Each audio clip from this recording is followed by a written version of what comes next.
ବସିଛି ମୁଁ ବିଶ୍ୱାସ କରିପାରୁନି କଳ୍ପନା ମୁଁ ସୁସ୍ଥ ହୋଇ ଘରକୁ ଫେରିଛି ପୁଣି ଥରେ ନୂଆ ଜୀବନ ପାଇଁ ଏ ଦୁନିଆରେ ଆଉ କିଛି ଦିନ ସୁସ୍ଥ ଭାବରେ ବଞ୍ଚି ରହିବି ଏ କଥା ମୁଁ କଳ୍ପନା ବି କରିପାରୁନି। ତୁ ବିଷୟ କଣ କରିଯାଉଛୁ ପୁଣି ସେ ପାଗଲା ଭିତରେ ଆରମ୍ଭ ହସ୍ପିଟାଲରେ ଏପର୍ଯ୍ୟନ୍ତ ମୁଁ ତୁ ସେ ଗୋଟାଏ କଥା ବୁଝେଇ ବଲି ଚାଲିଛି ପୁଣି ସେ ଭାବନା ତୁ ବୁଡ଼ି ରହିଛୁ। ଆରେ ଏଇଟା କଣ ଗୋଟେ ଛୋଟିଆ କଥା ହେଇଛି ମୋ ଭାବନାଟା ଏତେ ଶୀଘ୍ର ବଦଳିଯିବ କେବଳ ତୋର ଅକାରଣ ଚେଷ୍ଟା ଆଉ ସୁମଙ୍କର ସାହାଯ୍ୟ ପାଇଁ ମୁଁ ଆଜି ଗୋଟେ ନୂଆ ଜୀବନ ପାଇଛି ତମମାନଙ୍କ ଋଣ କଣ ମୁଁ ଏ ଜୀବନରେ ଶୁଝିପାରିବି। ନାଇଁ ଭାଇ ତୁ ଜମା ସେମିତି କଥା କହନା ମୁଁ ତ ଭଉଣୀ ସେଇଟା ତ ମୋର କର୍ତ୍ତବ୍ୟ ଥିଲା ବୋପା ଋଣୀ ହେବାର ପ୍ରଶ୍ନ ଉଠୁଛି କାହିଁକି ହଁ ଋଣୀ ହେଇଗଲେ ତୁ ତ ବନ୍ଧୁ ସୁଭଦ୍ରାଙ୍କ ପାଖରେ ଭଗବାନଙ୍କ ଦୂତ ସାଜି ସିଏ ଆଜି ତୋର ସବୁ କଷ୍ଟ ଲାଘବ କରିଦେଇଛନ୍ତି ଆଉ ଯଦି ପାଇବୁ ତୋ ଜୀବନରେ କାଳ ଭିତରେ ତୁ ତାଙ୍କର ଋଣ ସୁଝିବ ବାପା ଭଲ ହେଇଯାଇଛି ନା ହଁ ହଁ ମୁଁ ଭଲ ହେଇଯାଇଛି ହଁ ବାପା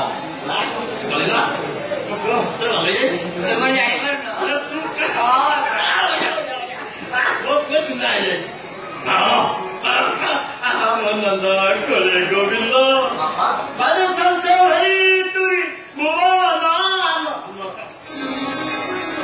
নাম মূল কাহিনী করি মো তকে বলে গলা আর সে রাতি মনে দিলে গলা তাকো নাচিবি না তো বলে গলা আহা মনন্দ করে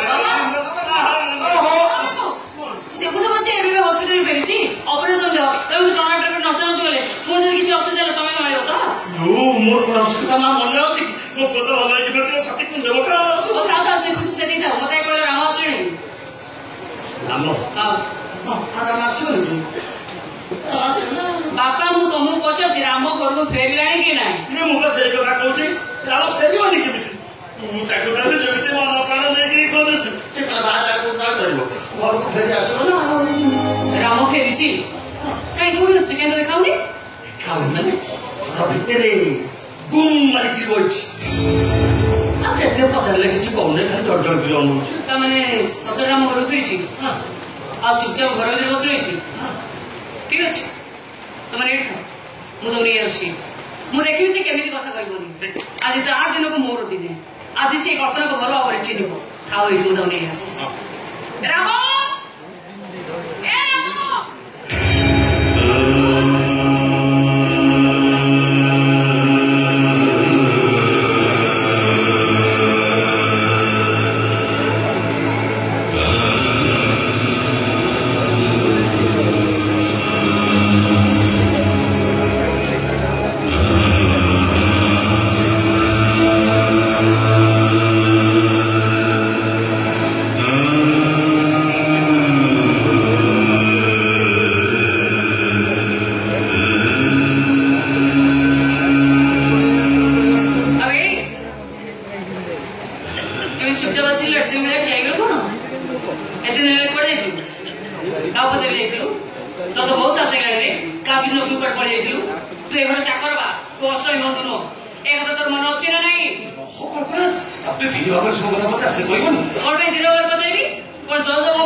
ମିଛ କହୁନ କାହିଁକି ଲୋକ ତ ମୁଁ ପଚାରୁଛି କଣ ହେଇଛି ତାର ତା ପେଟରେ ଏମିତି ବ୍ୟାଣ୍ଡେଜ କାହିଁକି ଗୁଡ଼ା ହେଇଛି ତାଙ୍କର ଅପରେସନ ହେଇଛି ଅପରେସନ କାହିଁକି କଣ ନାହିଁ ତାର ତାଙ୍କର କିଛି ହେଇନଥିଲା ବରଂ ଅନ୍ୟର ଜୀବନକୁ ବଞ୍ଚେଇ ରଖିବା ପାଇଁ ତାଙ୍କୁ ଅପରେସନ କରାଯାଇଛି ମାନେ ସିଏ ତାଙ୍କର ଗୋଟେ କିଡନୀକୁ ଅନ୍ୟ ଜଣଙ୍କୁ ଦାନ କରିଦେଇଛନ୍ତି କାହାକୁ କରୁଛନ୍ତି କିଏ ସେ ଲୋକ ଏ ଶୁଣୁ ନା ମୁଁ କଣ ତତେ ବଜାଉଛି କିଏ ସେ ଲୋକ ସିଏ ଆଉ କିଏ ନୁହଁ ସିଏ ଜଣ କହୁଛୁ ତୁ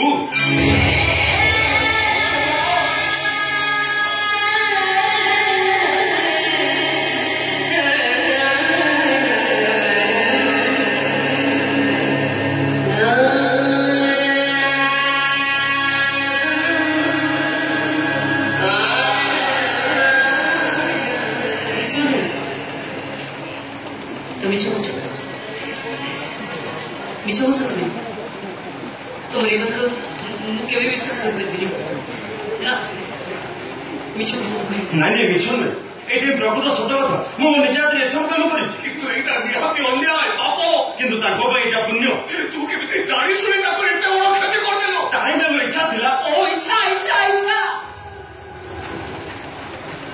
ତାବଲି ତମେ ଆମକୁ ଜଣେଇବନି ଆମର ପରାମର୍ଶ ନକରି ତମ ମନ ଇଚ୍ଛା ତମେ ଯାହା ନାହିଁ ସେ ଆଉ କିଏ ଇଚ୍ଛା କରିବ ବୋଲି ଗୋଟେ ଭଲ ମଣିଷକୁ ତମେ ଅଧାମରା କରିଦେବ ଆଉ କଣ ପୁରା ମରିଯାଇଥିଲେ ତମେ ମାନେ ସବୁ ଖୁସି ହେଇଥାନ୍ତ ମାନେ ଏମିତି କରିନଥିଲେ ସେ ଆତ୍ମହତ୍ୟା କରି ମରିଯିବାର ନିଷ୍ପତ୍ତି ମଧ୍ୟ ଶୁଣେଇଥିଲେ ସୁମନ୍ତ ଭାଇ ସିଏ କହିଲେ ତମେ ବି ତାକୁ ଅବିଶ୍ୱାସ କରିବ ମୋ ପାଖରେ ଅନ୍ୟ ଉପାୟ ନଥିଲା ତାଙ୍କ କଥାରେ ମୁଁ ଏପଟଟା ବିମୋହିତ ଯାଇଥିଲି ତାଙ୍କ ଯୁକ୍ତି ଥିଲା ଅକାଟ୍ୟ ତାଙ୍କ ଯୁକ୍ତି ପାଖରେ ମୁଁ ମଧ୍ୟ ହାରିଯାଇଥିଲି ହେଲେ ଏକଥା ଯେତେବେଳେ ତାଙ୍କ ବାପା ବୋଉ ଜାଣିବେ ଆମକୁ ଦାୟୀ କରି ଧିକାର କରିବେ ସେତେବେଳେ ଆମ ଅବସ୍ଥା କଣ ହବ ତୁ ଚିନ୍ତା କରିପାରୁଛୁ ତ ଏଥିପାଇଁ ସେମାନେ ତମମାନଙ୍କୁ ଦାୟୀ କରିବେ କାହିଁକି ସେ ତ ଛୋଟ ଛୁଆ ନାହାନ୍ତି ଯେ ତାଙ୍କ ଗୁରୁଜନ ମାନଙ୍କର ଅନୁମତି ନେବାକୁ ମୁଁ ଆବଶ୍ୟକ ମନେ କରିଥାନ୍ତି ସ୍ୱାଧୀନ ଭାବରେ ନିଷ୍ପତ୍ତି ନେବାର ଅଧିକାର ତ ତାଙ୍କର ଅଛି ତାଙ୍କର ଯୁକ୍ତି ଥିଲା ଅପରେସନ ଶେଷ ପର୍ଯ୍ୟନ୍ତ ଏ କଥାଟାକୁ ଗୋପନ ରଖିବା ପାଇଁ ମୁଁ ଗୋପନ ରଖିଛି ଆଉ ସବୁ ସମ୍ପର୍କକୁ ପଛରେ ପକାଇ ଦେଇ ମୋ ନିରାପତ୍ତା ପାଇଁ ତାଙ୍କ ଡିକ୍ଲାରେସନ ସହ ସମସ୍ତ ଷ୍ଟେଟମେଣ୍ଟ ଉପରେ ମୁଁ ସିଗ୍ନେଚର କରାଇ ନେଇଛି ମୁଁ ବି ମଧ୍ୟ ମୋ ଡକ୍ଟର ଧର୍ମ ପାଳନ କରିଛି ତେଣୁ ଏଥିପାଇଁ ଆମେ ସମସ୍ତେ ବିପଦମୁକ୍ତ କିନ୍ତୁ ମୁଁ ଏବେ କଣ କରିବି କଣ ଜବାବ ଦେବି ତାଙ୍କ ବାପା ମାନଙ୍କୁ କହିବି ତମ ପୁଅର ଝାଳ ବୁହା ପରିଶ୍ରମରେ ମୋ ପରିବାର ପ୍ରତିପୋଷଣ ହେଇପାରିଲାନି ତ ସେଇଥିପାଇଁ ତାଙ୍କ ଶରୀରକୁ କାଟି ଖଣ୍ଡ ଖଣ୍ଡ କରି ବିକ୍ରି କରିଦେଲି ଏଇ କଥା କହିବି ନାଇଁ ନାଇଁ ଏଥିପାଇଁ ନିଜକୁ କିଏ ଦାୟୀ ମନେ କରିବା ଉଚିତ ନୁହେଁ ବରଂ କିଡନୀ ଦାନ କରି ଯେ ମହାନ କାମ କରିଛନ୍ତି ତାଙ୍କ ମହାନତା ପାଇଁ ଆମ ହୃଦୟର ସଦାଙ୍କୁ ବଧାଇ ଜଣାଇବା ଉଚିତ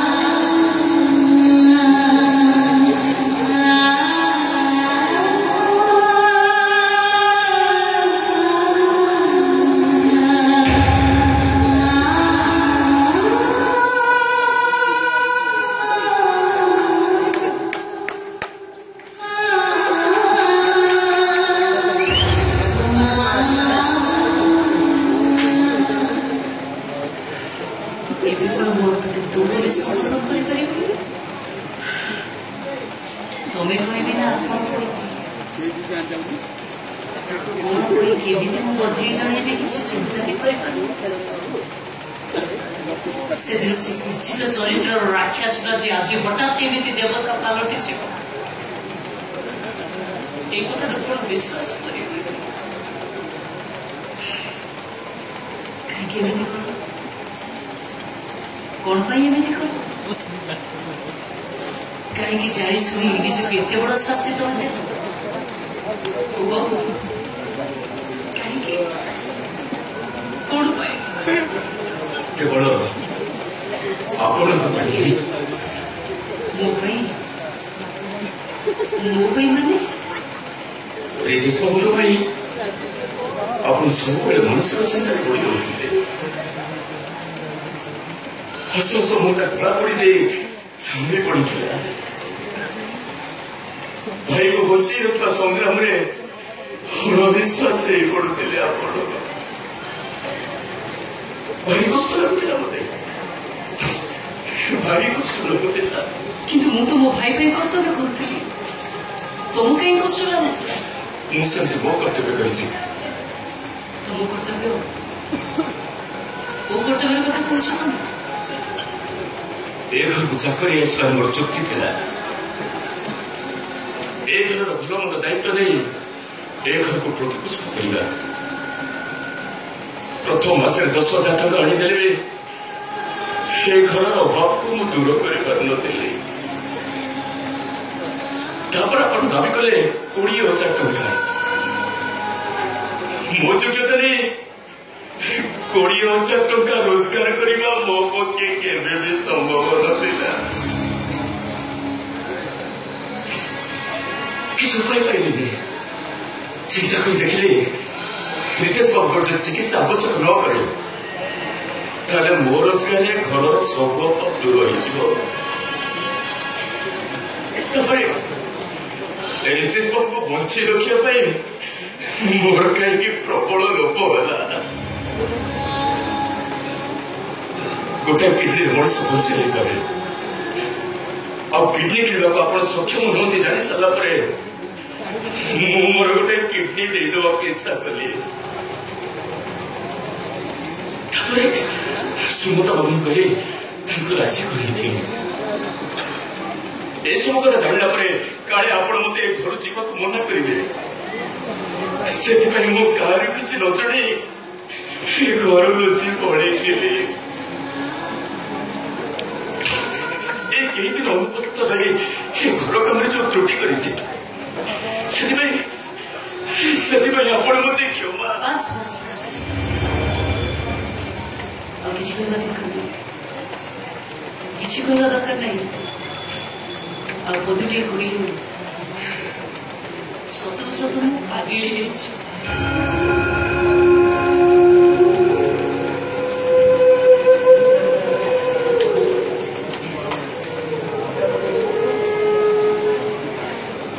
ଯେବେଠାରୁ ଜାଣିପାରିଲି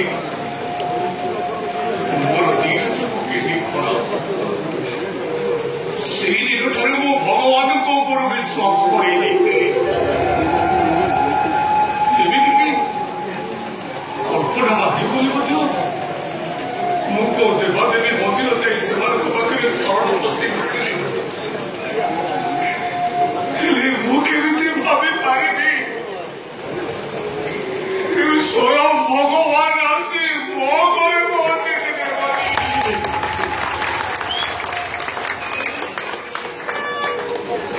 তুমি ମଣିଷ ନୁହଁ ରାମ, ପରେ ଜନ୍ମ ନେଇଛନ୍ତି। ତମେ ତମ ରାମ ନାମର ସାର୍ଥକ କରିଦେଲ। ତମ ପାଦ ତଳେ ଜଣାଉଛି ମୋ ଶବ୍ଦ କୋଟି ପ୍ରଣାମ। ନାଇଁ,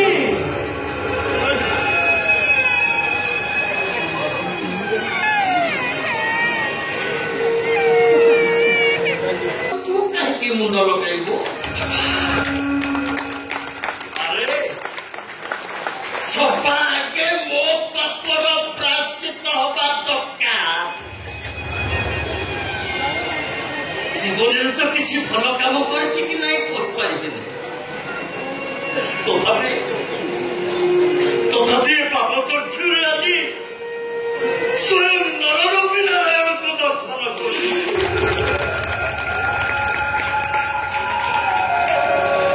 ବାପାରେ, ତୁ ବଞ୍ଚି ଯାଇ ତୋର କେତେ ଲାଭ ହେଲା ସେ କଥା ମୁଁ କହିପାରିବିନି। ମୁଁ କିନ୍ତୁ ବହୁତ କିଛି ପାଇଯାଇଛି। ଭାବିଥିଲି ପୁଅଟିଏ ଜନ୍ମ କରିଛି, ହେଲେ ମଲା ପରେ ନିହାତି କିଏ ପାଇବେନି, ପିଣ୍ଡ ପାଣିଛି କିଏ ପାଇପାରିବେନି। କିନ୍ତୁ ନାଇଁ ବାପା, ମତେ ଆଜି କାମ ଦେବା ପାଇଁ ସିଏ ତତେ ସକ୍ଷମ କରିଦେଇଛନ୍ତି। ବହୁତ କିଛି ପାଇଗଲି ରେ ନିତ୍ୟା, ବହୁତ କିଛି ପାଇଗଲି। ତେଣୁ ହେ ନରରୂପୀ ପ୍ରଭୁ ରାମଚନ୍ଦ୍ର,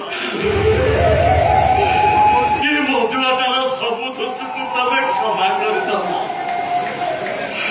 କ୍ଷମା କରିଦବ। ନାଇଁ ବାବୁ ନାଇଁ, ତମକୁ ମୋର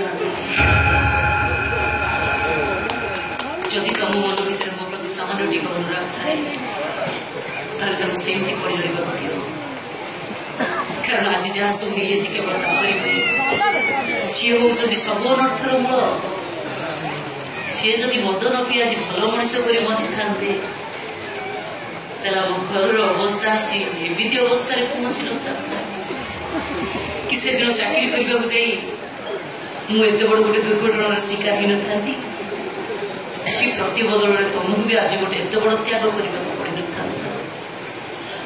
ତେଣୁ ପ୍ରଥମେ ତାଙ୍କର ପ୍ରାୟଶ୍ଚିତ କରିବା ନିହାତି ଦରକାର ନା।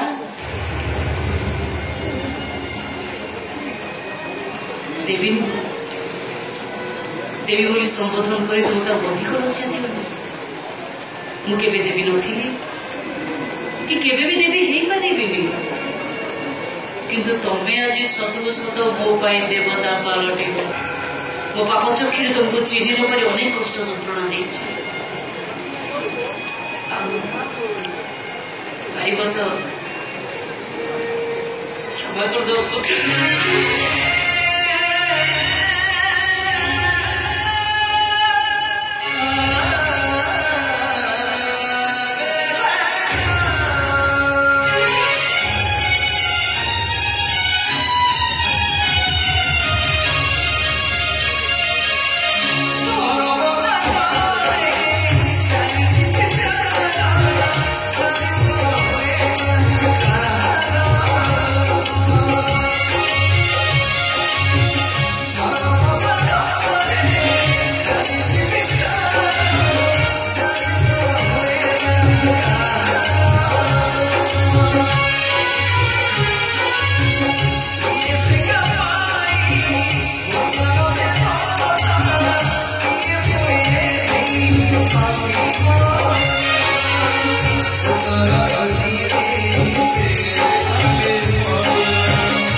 Oh,